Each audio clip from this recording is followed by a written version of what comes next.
Okay. Well, thank you all for joining us and good afternoon. This is the last webinar of the WPN series for this year.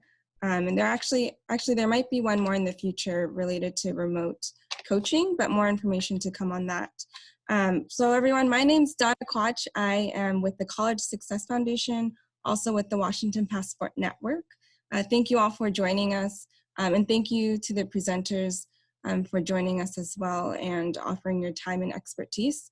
So the name of this webinar for today is Base Knowledge on Washington State Tribes. A couple of things to keep in mind as we're thinking about just engaging with tribal communities. So in most tribal communities, knowledge is passed down orally and things aren't recorded. Sacred things and work aren't normally recorded, but because this webinar is for research, or it's research and factual, and it's for educational purposes, we have been essentially giving consent from the presenters that we're able to record this and to upload this onto our YouTube channel. So again, if you miss anything during the webinar, feel free to go back on our YouTube channel to check it out.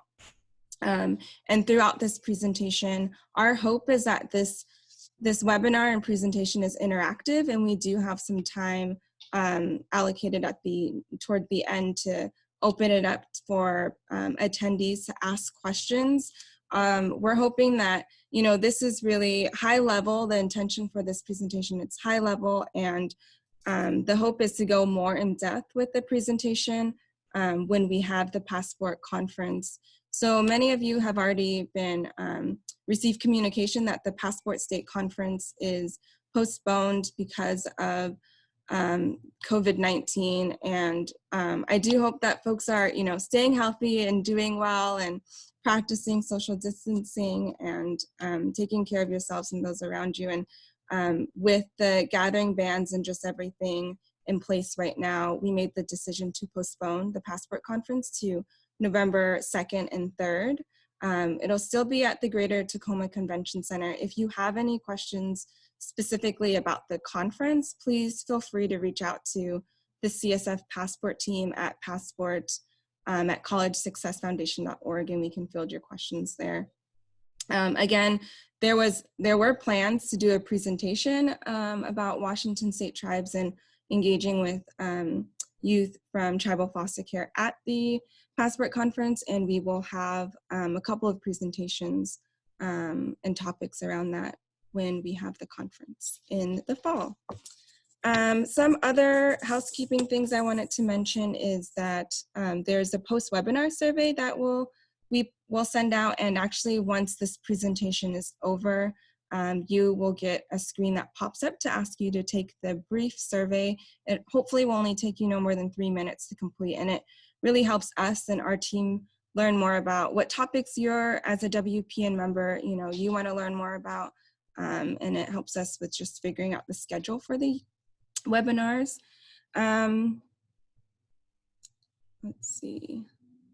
I think that's all I have. We're going to go ahead and get started with, oops, why isn't this working? Okay, introductions for the presenters. So I'll hand it off for Dawn to start. Oh, Dawn, you're muted. Sorry about that. Hi, I'm Dawn Cipriano McCafferty, the Assistant Director of the Passport to Careers program at the Washington Student Achievement Council. Haslahel, Kateri Jotitsa, Shwadabshchad. Good morning, my name is Kateri. I'm a member of the Swinomish Nation. I'm also the Tribal Engagement Manager at Treehouse. And just so you all are aware, my dog is like behind me, so if you ever hear a random bark, it's Good afternoon, my name is Shoshani Perez. I'm a descendant of the Tulalip and Tlingit and Haida from Alaska, and I am the first year experience advisor at Northwest Indian College. Thank you, thanks for the quick introductions. And likewise, with Kateri, I also have my dogs here, so I apologize if you do hear any bark throughout this presentation. So actually, Shoshani, do you want to do this one first? Yeah. So something that we talk about often in tribal communities is that before America was colonized or before it was taken over by settlers, is that this was tribal land. And so one thing that we in tribal communities often do, especially as we are visitors to other communities, is to take time to acknowledge the land that we are on and the people that are within that community that call that place home. So what we want to do is take a bit of a second for you to look at the map. The map on the left is the map of the state of Washington, pretty self-explanatory, but the areas that you do see are federally recognized tribes within the state. So traditionally, when I live and work in Bellingham, and so I am a guest on the Lummi Nation Reservation, along with the Nooksack people, which are probably, I'm going to guess 12 and the one right underneath 12. And so it's very important to acknowledge the land that you are on, especially when working with tribal communities, to create inclusivity and to create a common ground and understanding in this area. So if you just take a second to kind of take a look at this, you can also kind of find a bigger map that might be a little bit easier to see as well.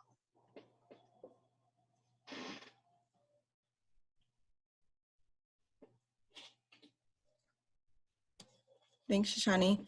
So just to backtrack a little with learning objectives and the reason why we are having this webinar.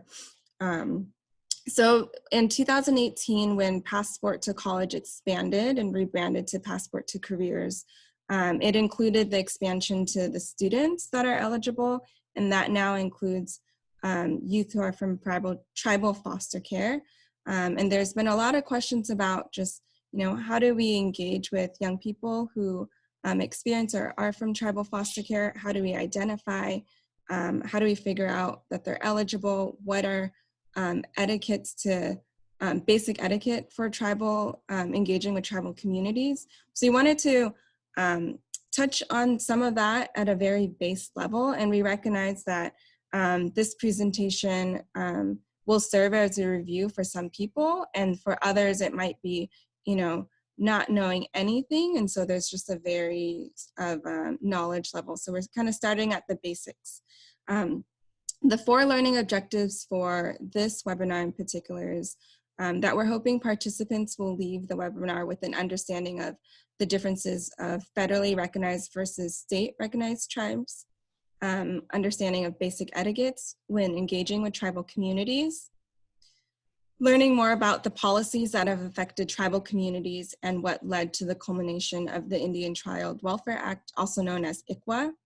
And then the last one is understanding how to assist eligible students in accessing passport funds, because there is an additional step that tribal foster youth need to take and complete in order to verify their eligibility for the passport scholarship. The other thing I think I might have forgotten to mention, if you have any questions throughout the presentation, feel free to enter your question into the chat box. I'm monitoring that here on another computer, or you can use the Q&A.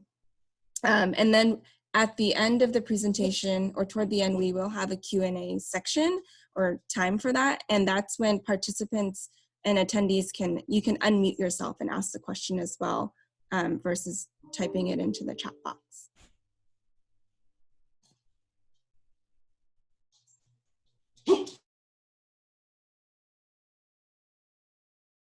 Hi, so I just wanted to give you a little bit of background about passport funding eligibility and some of the history behind why it took this long to get students who are in tribal foster care into the program. So when the program was created in 2007, we realized, it pretty quickly realized that we were missing a population of foster youth, and that included foster youth who were tribal dependents. Thankfully, a couple of years ago, thanks to some of the program advocates, including members of Mockingbird Society, they were able to approach the legislature and expand the program to include students who were tribal dependents and experiencing foster care.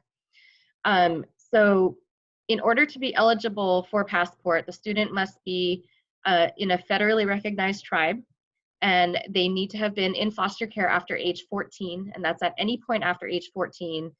And then in as of July 1, 2020, so this year in a couple of months, if they were in foster care at any point after age 13, then they will be eligible for the program as well. A student must complete the FAFSA or WASFA and have financial need. They do need to enroll in college or in an apprenticeship program prior or by age 21, and they need to attend college at least half-time. Now, I know that there are some tribes that offer to pay for a student's post-secondary education, but I also wanted to offer some information that Passport does help cover the full cost of attendance. So that includes tuition, housing, fees, transportation, some personal expenses, books. So it's a much bigger expense or much bigger cost than just the tuition and fees. And then Passport also provides students with additional support services. So there are 45 colleges in the state of Washington that provide intensive support services to Passport eligible students. And the state does provide those institutions with support funds so that they can help those students overcome barriers that they might experience while they're in college.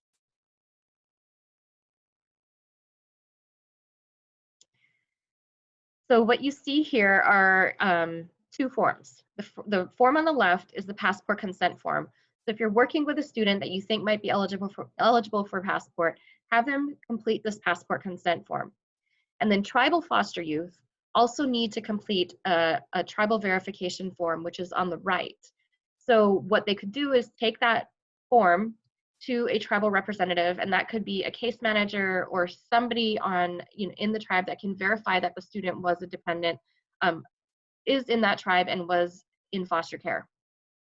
That basically is sent back to WASAC, and we use that information so that we can populate the portal, and the portals are our payment system for the post-secondary institutions, so that they know that the student is eligible for Passport. I see I had a question, I think. Mm-hmm. Yeah, so the question's from Monica. Yes. Will a student remain eligible if their dependency is closed after the age of 14?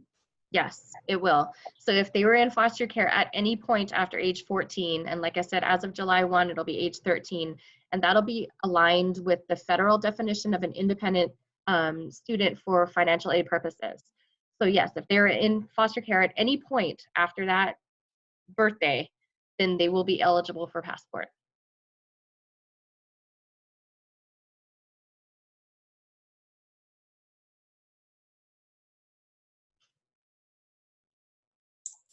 Alrighty, so as Dawn was mentioning, she was talking about federal versus state recognized tribes.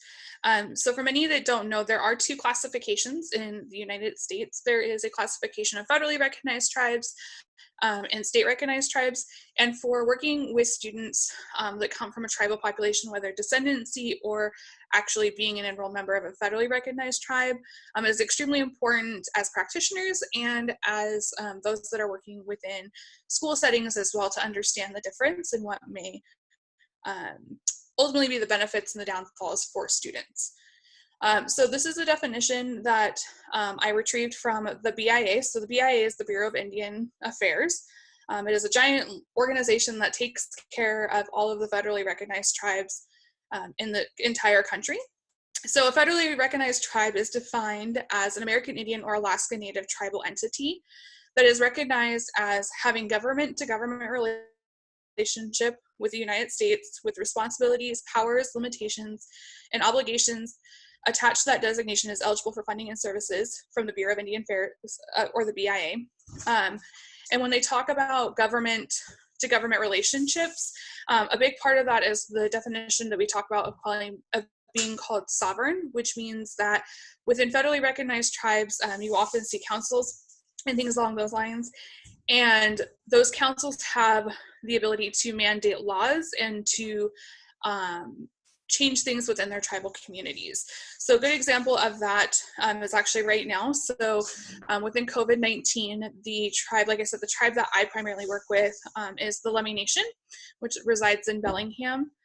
And even though the state took until, I believe it was last Friday or early last week, to do a shelter in place, Lummi Nation had the authority through being a federally recognized tribe and being sovereign to actually declare their own shelter in place well before the state was requiring that to happen. So it's kind of an example of how those things work. Possessing certain inherent rights of self-government, i.e. tribal sovereignty. Inherent rights are things that were here before contact, so before things were colonized, that cannot be taken away. So it's rights to fishing grounds, hunting grounds, places to gather, and all of those sorts of things. So those are specific to every tribe. That may not be something that you're going to see kind of placed out in the open for federally recognized tribes, but it is a protected asset of being a federally recognized tribe.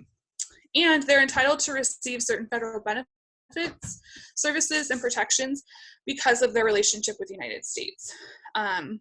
And then at this point, there are 573 federally recognized American Indian and Alaska Native tribes and villages. The biggest thing to know between the two differences between federally recognized and state recognized really does have to do with the federal funding in dollars that a tribe receives from the federal government, and then the relationship that they have with the state and with the federal government. Federally recognized tribes have a lot more leeway, and they are able to govern themselves a lot stronger and with more authority than a state recognized tribe would be. And then this is the definition of a state tribal recognition. So state tribal recognition does not confer the same benefits or does not obtain the same benefits as federally recognized tribe. What it does do is it acknowledges tribal land status within the state, but does not guarantee funding from the state or federal government. So what that means is that it tells you there will probably be a sign of some sort, or it is listed on a map that this is the land of the Duwamish people. However, it does not interact necessarily with the federal government in terms of funding. So they usually are more of a self-serving entity. State recognized Indian tribes are not necessarily federally recognized. However, some federally recognized tribes are also state recognized tribes. So federal can go to state, they can be dual, but state cannot be dual. And oftentimes it takes many, many, many, many years, decades, sometimes centuries, for state recognized tribes to actually become federally recognized tribes.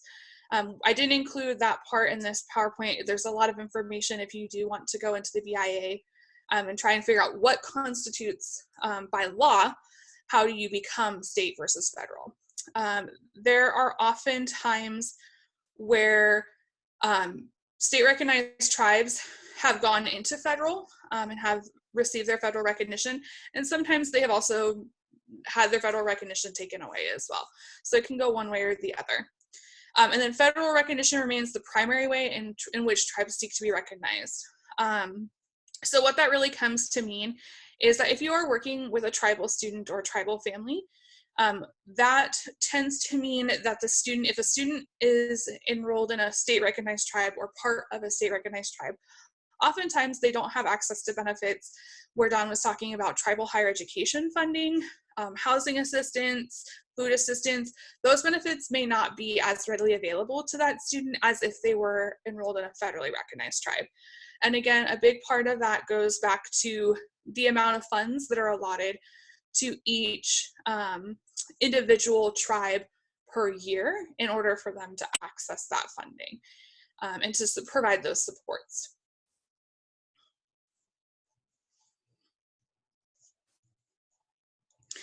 So this is a list, and you guys see that it mimics the list that we had at the very beginning with the land acknowledgement. This list is all of the federally recognized tribes in the state of Washington. If you're really interested in knowing every federally recognized tribe, the BIA does have a very beautiful, long drawn out 573 tribe list of all the information that you need to know, where it's located, who you can talk to about those. This resource that I pulled from, I just pulled the list of the federally recognized tribes. You can also go to the source that is at the bottom as well. And you can find a list of the state recognized tribes as well. So if you need to know the differentiation, to know whether or not what the student you are working with and what benefits they have based on their recognition from their tribe. So it's a really good, handy tool. Having worked as a designated support staff at Northwest Indian College and working in the realm of tribal colleges and universities, I can tell you that students that are enrolled or direct descendants, as I am a direct descendant of a federally recognized tribe, is that we receive a lot more benefits. And so students can potentially, if they're enrolled in a federally recognized tribe, can get tuition free, can go to schools that are tuition free, such as like Haskell Indian Nations University, which is located in Kansas, even places like Fort Lewis College in Durango, Colorado as well. I see Kateri doing a whoop whoop in the back. So those are some options for federally recognized. And the students that you are working with that only fall under state recognition may not have those added benefits. So it's super important to know which one the student or the family that you are working with comes from, because it will also help inform you as to the benefits that they are able to attain and what benefits they can have in the long run as well, in terms of going to school, or even just in supports if you're working with a student that doesn't have housing and they're getting ready to turn 18. In terms of my tribe, being a descendant of the Tulalip tribe, we have the ability for students or for adults to be able to access housing on the Tulalip reservation, but Duwamish, which is actually what my historical background is, would not, because they are considered state recognized, so they may not have that funding and that resource as well.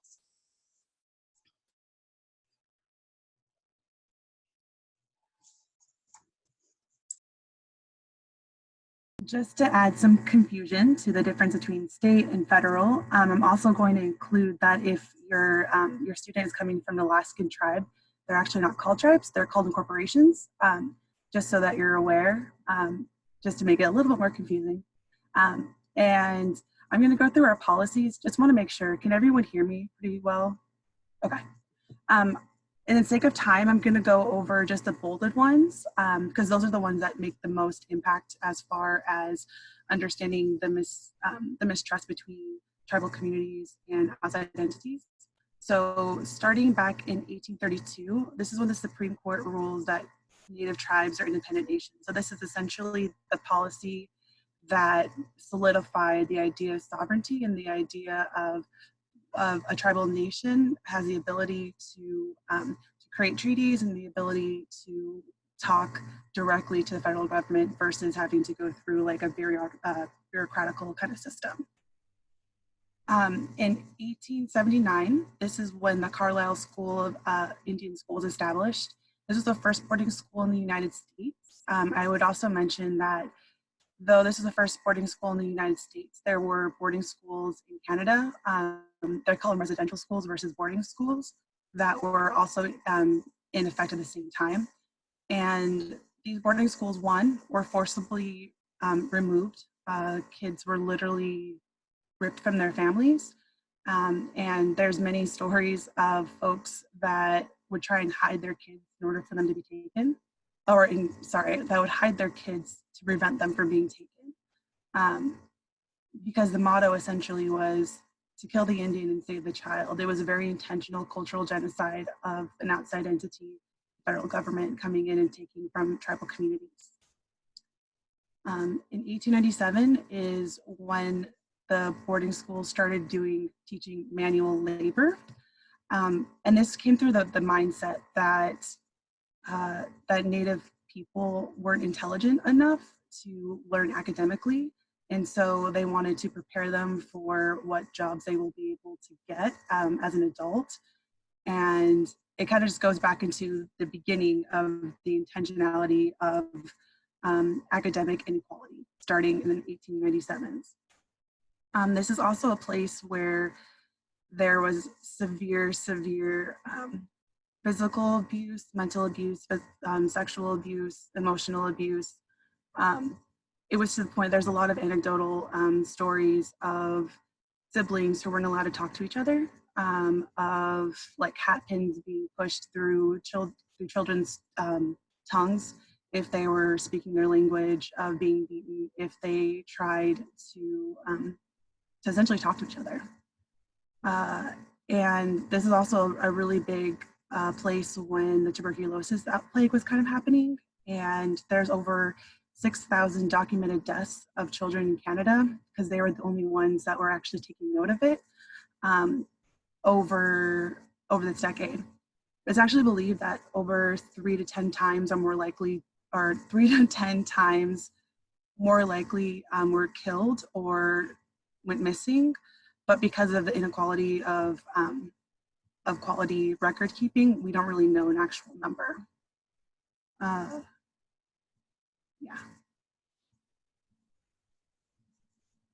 Some also interesting things to look at is, one, that Native Americans weren't actually granted citizenship until 1924, which means for any of you that are into like sports, Jim Thorpe is one of is a very well-known Native American athlete. He was a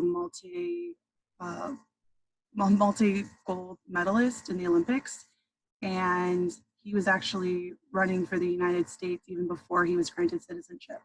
So it's just kind of something to think about. And then also to look at, in 1934, this is the Indian Freedom of Religion Act. So a lot of our traditional ceremonies of healing, traditional ceremonies of, of connection and connection to people in place, they were illegal until 1934. People would be arrested for participating in powwows or sweats. And it wasn't until 1978 where tribal people were allowed to again harvest their traditional medicines in places that are considered like national parks. So 1978, something to think about.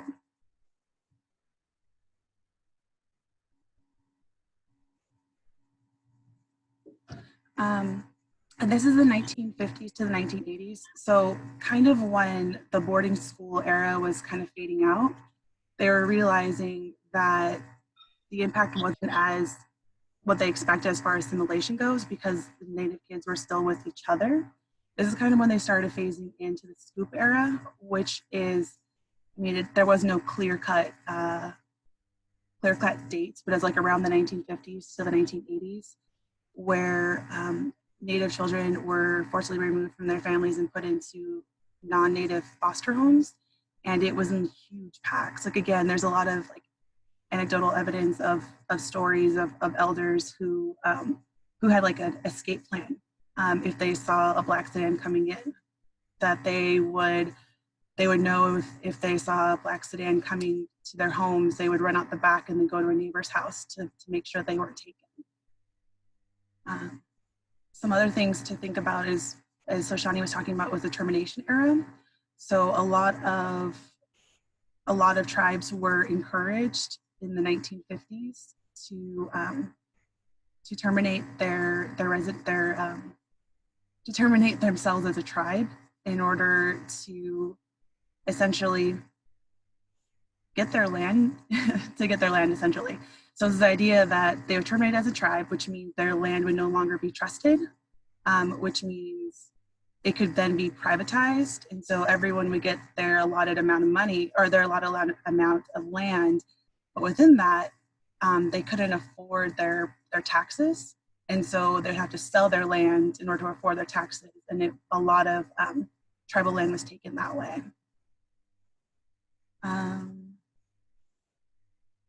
There's also there's so much information in here. There's also locally the fishing wars, which is like the 1960s, where Native people were being like actually shot at and having the National Guard come in and try to prevent them from exercising their treaty rights of fishing in the Gallup River. So very local. And it wasn't until 1978 when the Indian Child Welfare Act was established. So this was considered kind of like the gold standard of the way in which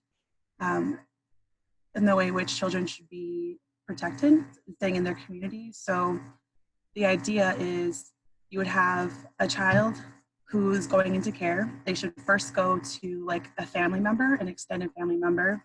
If that is not available, then they should be going to another tribal, like a tribal home within the tribe. If that's not available, a tribal home that has like connections. If that's not available, then it should actually go to a group home on reservation. And then from there, at the very last, the last stop, that is when they should go into a non-tribal foster home.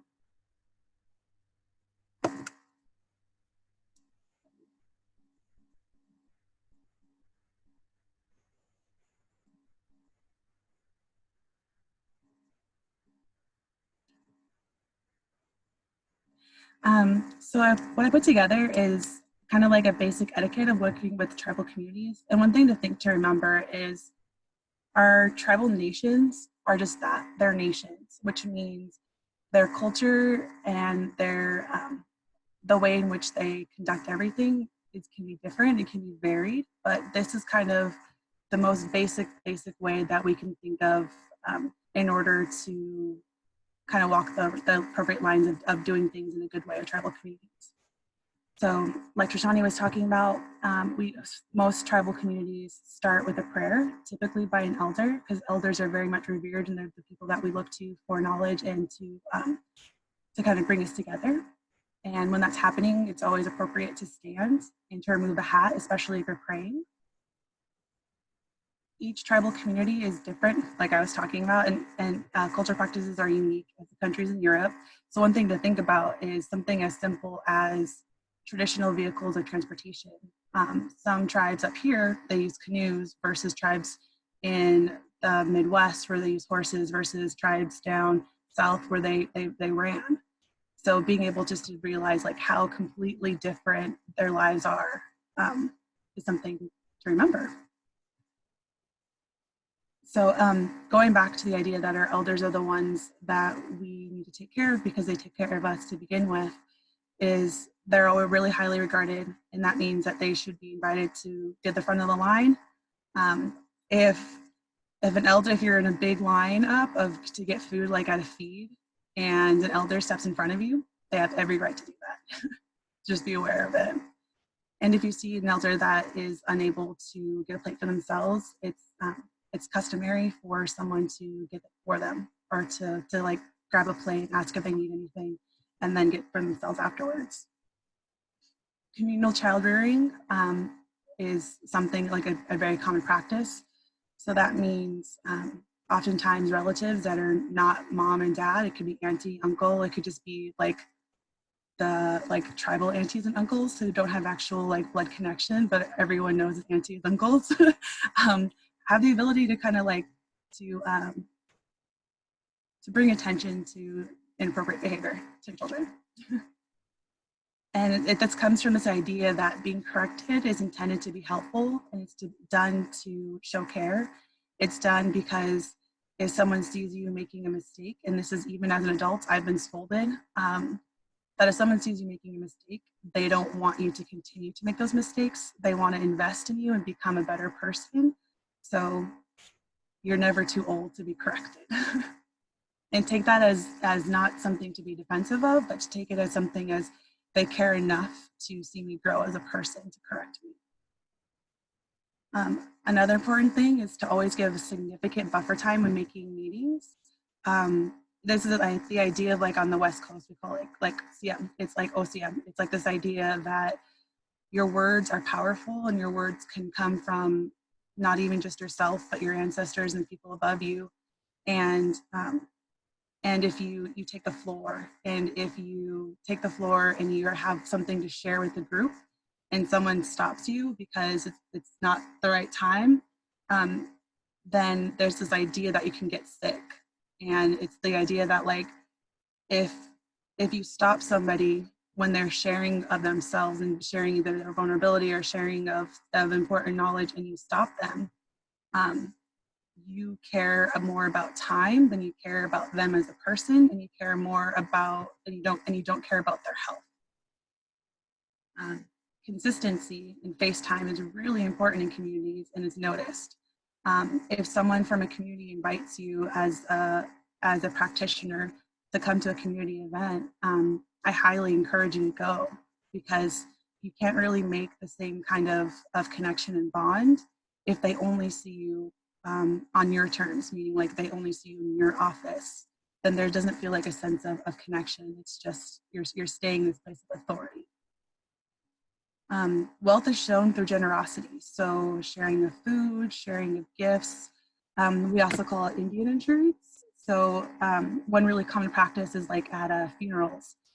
This is when at a funeral, everyone from the community will come to the family that's grieving, and they can help pay for the expenses. They'll give them like $20 or $30, or they'll give them something to show that, one, they want to share in not only the financial burden, but they also want to share in your grief.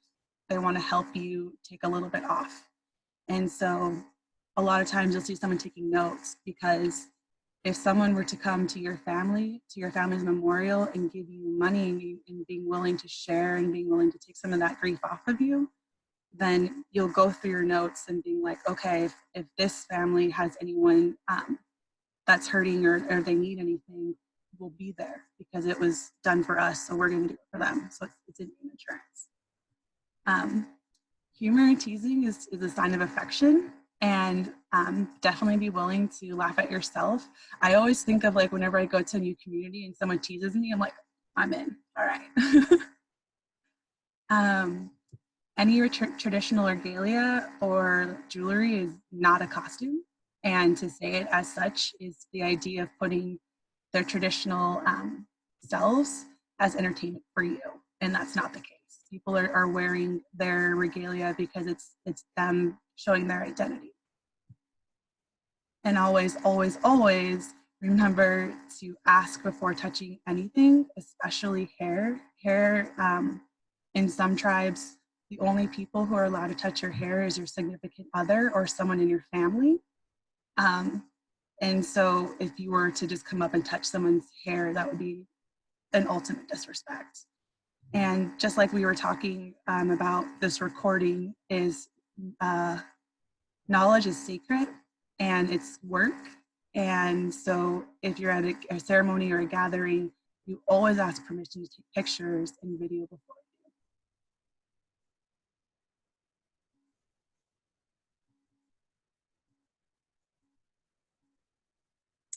Okay, so we know that we have presented a lot of information on etiquette, on being able to build relationships, really, and that's what the part of the etiquette, I really want to commend Kateri for that, because one of the big things that we talk about, even in tribal communities, working in an Indigenous college, a tribal college, is that we talk about being a guest in a specific community. So although I have worked and lived in Bellingham for going on 10 years now, I am still a guest in their community.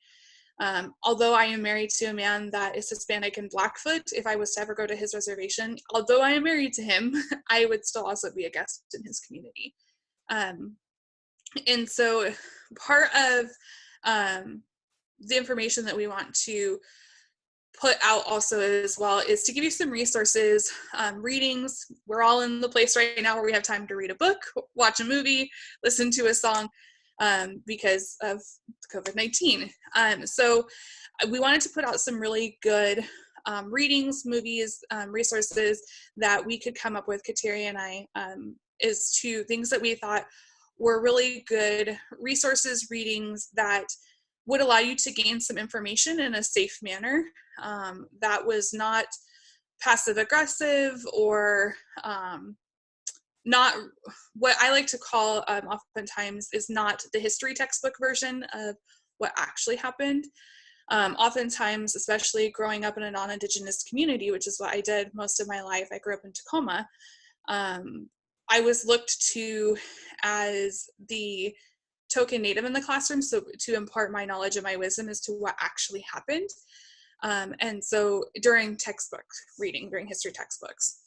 So these are things that you can read, or things that may actually be helpful for practitioners if you have a child that may not have close connections to their tribal people. This may be a good start for them to also build some of that repertoire and understanding. So the very first one is Everything You Wanted to Know About Indians But Were Afraid to Ask. And it's by Anton Schroyer. He is primarily from the Midwest region. And so he writes a little bit more about the Midwest tribes. So things from the Dakotas pretty much on down into Texas kind of area. But it is a really great basis and place to start. The next one is Custer Died for Your Sins by Vine Deloria Jr.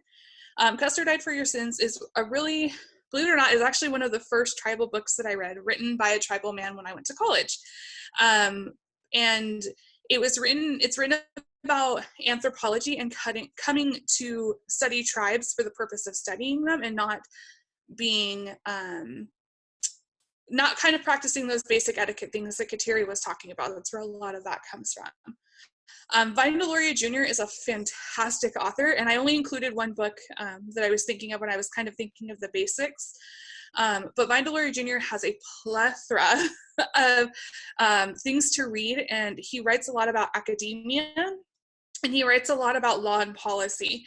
That was very much what he was known for. He was also president of NCAI, which is the National Congress of American Indians, for many, many years. And I'm going to do my cool little plug. So we actually, at Northwest Indian College, we do actually have his personal library. His wife gifted that to us when Vine passed away. So if you're ever in the Bellingham neck of the woods or feeling like coming on up for a visit when COVID is over and we're allowed to travel, you can come into his personal library. We have a lot of his law workings and his personal notes and things that are within there. And he was just a really fantastic man.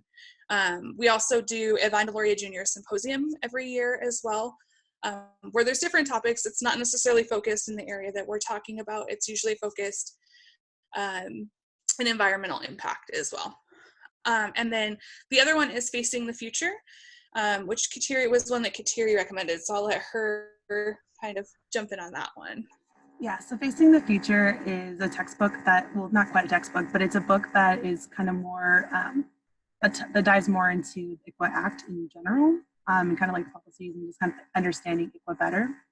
Dawnland is a movie that is based on the Truth and Reconciliation Commission up in Canada, First Nations. So just so you all are aware too, most people in the United States can call themselves like either Indigenous or Native American. And folks up in Canada typically call themselves First Nations or Aboriginal, just so you all are aware of the difference.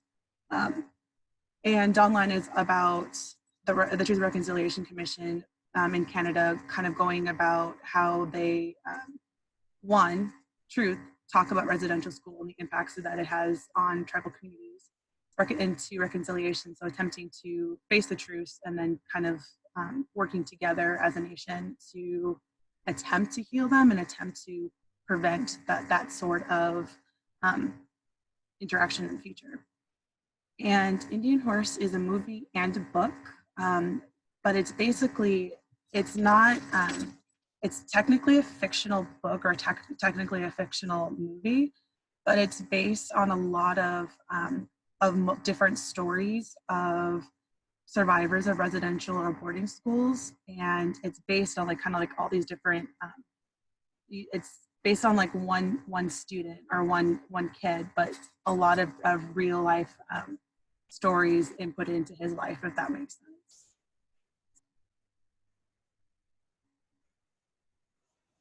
I was also sorry. One plug I meant to mention before was when we were talking about Termination Act, there's that is really happening currently during the Trump administration. The Mashpee people of Maine have recently going through this Termination Act right now. So I highly encourage everyone to, one, educate yourself about the situation, and two, I encourage support of the Mashpee people, but just something to kind of allow you guys to realize that this is not something that's happened a long, long time ago. It's something that's happening currently. We're currently having to protect Indigenous sovereignty currently. Okay, back to questions, sorry. So we know that there was a ton of information. There's a lot of questions that you may have. So we're opening this space for that. One thing that I kind of want to note as well is that a lot of the questions that we may find that you guys are asking, Donna is taking very fantastic notes for us as presenters so that we can continue to broaden this information, because just like Kateri was talking about and Donna was talking about, this is very basic overview of things. So we know there could be questions about historical trauma and things like this. What I like to say as somebody from an Indigenous community, and I've heard this said to me by elders, is there's no such thing as a stupid question, there's an opportunity to learn. And so please don't be afraid to ask any specific question. It could feel like the strangest question known to man, but we will do our best to answer between Kateri and I's knowledge. I know that I have Destiny here. I don't know if I can see her name, but I don't know if she's hanging out, able to answer questions as well. She is our TRIO director, and I really, she's not our TRIO director, she was our director. She's our Dean of Distance Learning and Academics at Northwest Indian College. And I really enjoy talking with her as well about some specifics in terms of culture and relationality as well. So we'll go ahead and take this time to open up some space for questions.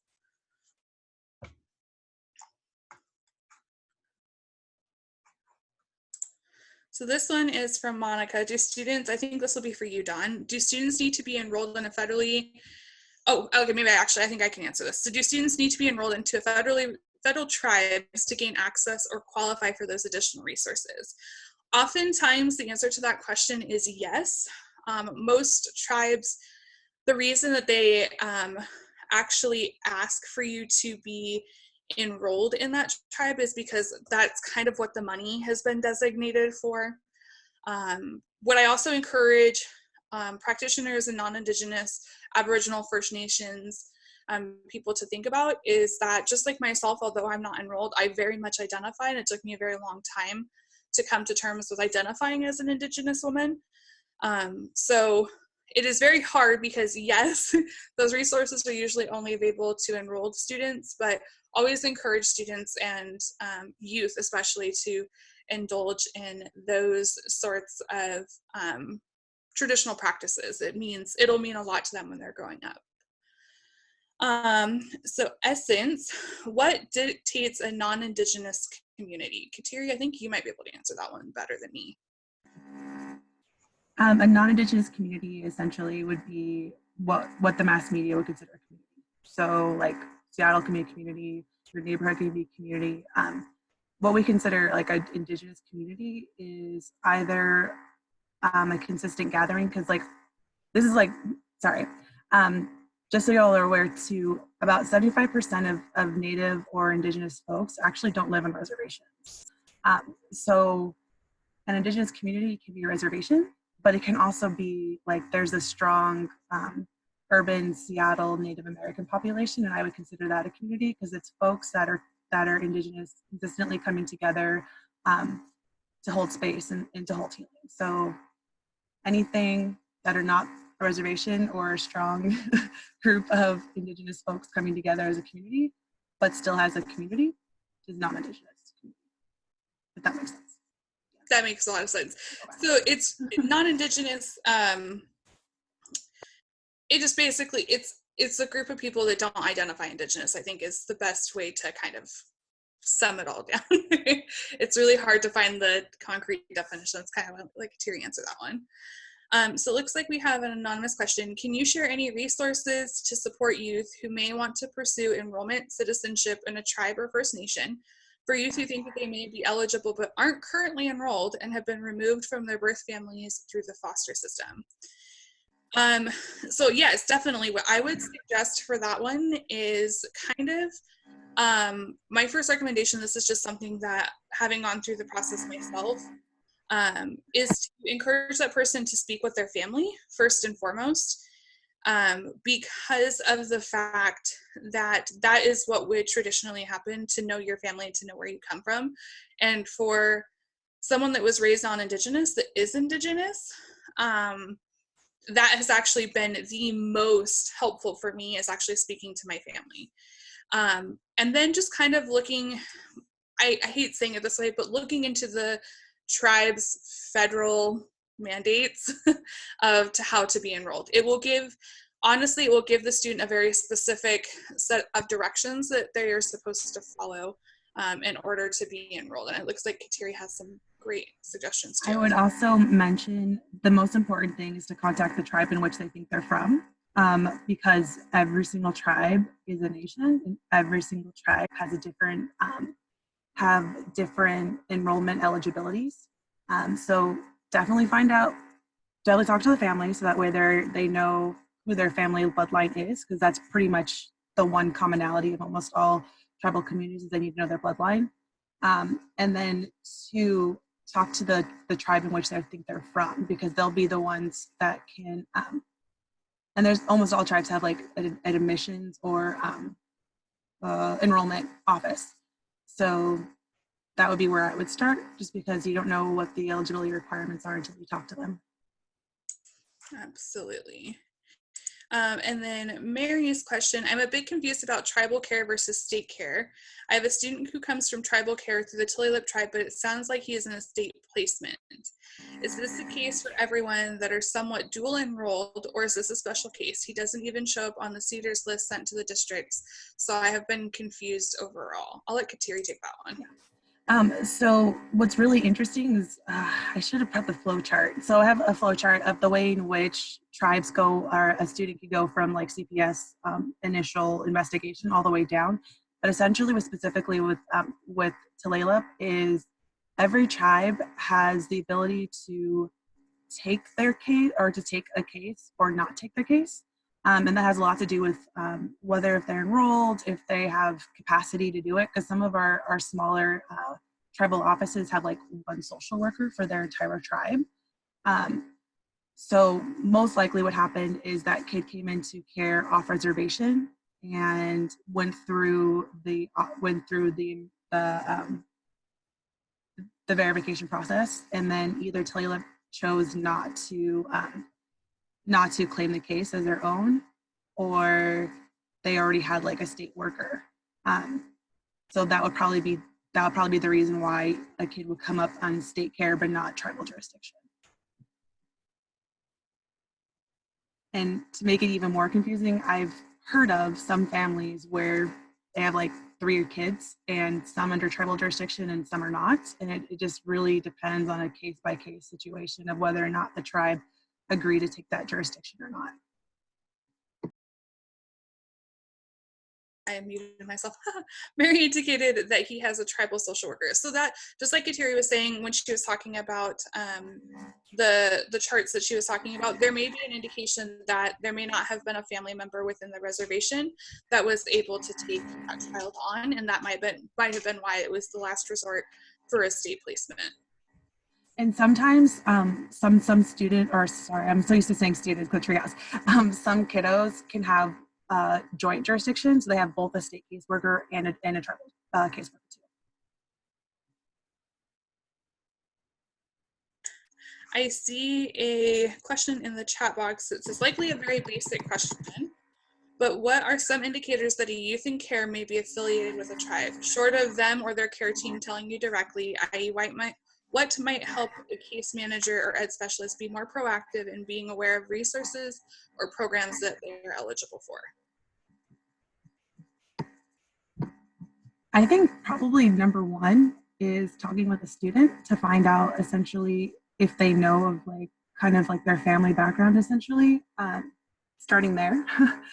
And sometimes it can be really challenging to figure out. I would also talk to the caregivers too. It's really hard to know if a student is in a tribal affiliation unless they know themselves, or unless someone in their care team knows. Because there's nothing like, you can't just question a person to find out their tribal lineage. You know what I mean? Like, it would be, I always equivalent, just because it makes more sense sometimes, is to equivalent to like someone who says they're American, and then trying to figure out like, no, but like, where are your ancestors from? Unless they know, or unless someone in their family knows, you're not going to be able to tell the difference between if a person comes from like French or Dutch or German ancestry. And it's the same thing for Native American people too. And it looks like we're coming close to towards the end of the hour. Are there any other questions that anybody has? I don't see any other ones coming in. I don't want to miss any other questions that somebody may have. I think some folks are just wondering if we can share out this PowerPoint. So we can definitely share the PowerPoint with attendees, and then we can also share out, that'll include the resources that were discussed in the PowerPoint as well. And it looks like someone shared a free screening of Dawnland.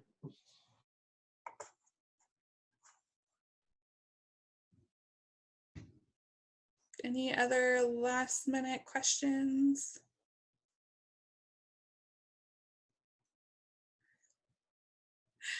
It looks like Marissa's dogs are barking at somebody, at whoever else's dogs are barking. That's always a fun time. I would also recommend too, if there's something that we didn't touch on today and there's something that like you have more specific desire for knowledge in the survey, please let us know what that is. So that way, when we do the conference in November, we'll have kind of like an idea of specific things that we want to address for everyone. I think I'll let Donna take it back over. I don't see any other questions coming in. Sorry, I'm just trying to figure out. I think the male person is here, so the dogs are barking. I just wanted to share the contact information for the presenters. And again, this will be shared out with folks that have attended. And for folks who missed anything and you want to go back and listen to the recording, we will have this uploaded by tomorrow afternoon on the Washington Passport Network YouTube channel. If you search Washington Passport Network on YouTube, you should be able to find our channel. Feel free to reach out to the presenters. They have their phone number and emails is here. And if you have any questions specifically about Passport, Passport Conference, just upcoming webinars that we might be having from now until the fall, please feel free to reach out to the CSF Passport team at passport@collegesuccessfoundation.org. And that's all we have. We'll be in touch and follow up with this resource. And the last thing actually is, as soon as I close out this webinar, you'll have an opportunity to take a brief survey. Please do that. It really helps us figure out just what topics you all want to hear and to learn about, and to plan out our schedule for the year. I hope everyone stays healthy and we'll get through this together. We'll be in touch and stay safe. Hopefully you're able to enjoy some of the nice weather out here with like a brief walk and practice social distancing. Until then, be safe, everyone. Take care. Bye.